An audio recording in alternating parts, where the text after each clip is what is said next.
One of my favorite tools in the entire Adobe Photoshop tool palette is the clone stamp or clone tool or rubber stamp tool. Just depends on where you are and who you're talking to as to what they call it. But it's this one right here, and it looks just like a rubber stamp. Just like they use at the bank to stamp their name on the back of checks and things, that's what it does. It stamps out a certain pattern. And that pattern can be a pattern that you selected, or it can be patterns that you're randomly selecting. And I'll give you a good example of that. Let's move this over and open up our baseball player. Now there's several things in this photograph that I would want to get rid of. Maybe this sign that you can't read on the outfield fence, and possibly the home run line across the top of the fence. So we'll grab our rubber stamp tool or our clone tool, and it has two variations, the pattern stamp tool and the clone stamp tool. We're just going to use the clone stamp tool on this disc. We'll get into patterns on another disc. So the way this works is you pick a brush size, it can be any size. Okay, let's pick about a medium size one, and we're going to put it over something that we want to duplicate. So let's say we want to duplicate his hat. We're going to press Alt and then click our mouse button, left mouse, or just touch it with the pen if you're using a stylus, and that sets the area to clone. And now we'll move this cursor somewhere else and press our mouse button again and start to draw. And what it does is it duplicates whatever is underneath the cursor, that crosshair that happens to be on his nose. So now that you get an idea of what it does, let's duplicate his nose, and we can put his nose down here. We can put it anywhere we want. Okay? So let's use this tool to fix this outfield fence problem that's quite a distraction.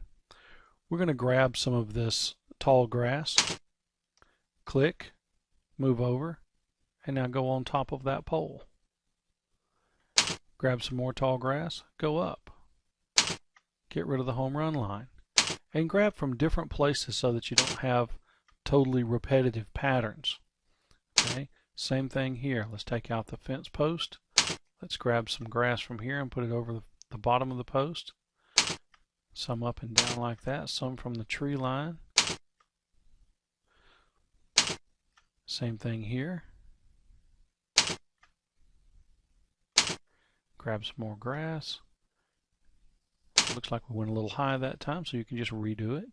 You can always go back a step or two and reclone. And very quickly we're going to make short work of this fence, and we won't have a yellow line growing through the back of this fine young ball player's head.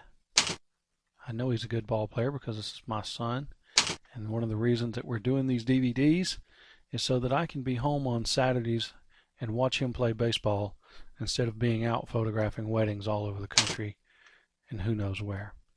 So that is your rubber stamp tool. It's a very, very effective tool, and it's a very quick repair tool that you can use to make all kinds of corrections and all kinds of changes. If we wanted to make this side match this side a little more, we could even take the opacity and lower it a little bit, increase the size of the brush, and grab some of those tall weeds and just kind of put them out of focus over here in the background. There we go. Let's grab one more, put it right here, and there you have the clone tool.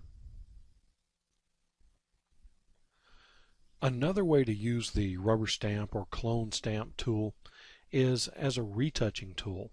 Now I'm going to open up this photograph of Janet and myself, and there are a few things on here that we could use the clone stamp tool for to enhance this just a little bit, and also to make Janet a little happier. She's pretty happy there, but I think she'd like to get rid of these little bags under her eyes, and I'd like to get rid of this spot where my lip was healing from getting hit in the face with a line drive baseball while throwing batting practice.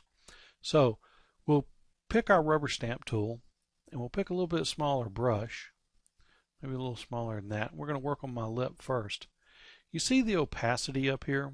The opacity can be set anywhere from 1 to 100%. At 100%, it's going to give an exact copy, pixel for pixel, of whatever is underneath the cursor. Now, if we lower that to say 50%, 50, 51, whatever, it's going to be semi-transparent. Let's take that same thing here, and you see you can still see part of the background behind whatever I'm cloning. So I have kind of like a ghostly appearance there. So let's use that to clone some skin over these dark areas that reveal the bags under Janet's eyes. If you will press down Control and the space bar at the same time, your cursor turns into a magnifying glass with a plus on it. Click on that and it will magnify your image so that you can see what you're doing a little better. Alt plus the space bar turns it to a magnifying glass with a minus sign, and that takes it back down in size. So let's go up one more, and we're going to take this brush at about 50 pixels or so in size. We're going to take the opacity down to about 34%. If you will clone this area underneath the eye and then go right along that edge, you'll see it takes the actual pattern of the skin and puts it right over that dark area. Now you don't want to take away the entire shadow area. She would look unnatural. If you did that, she'd kind of have a very unnatural look there. So you want to leave some character in the picture. So let's bring her down, 38, 40%, something like that, and just remove the darkest part of that line. Same thing over here.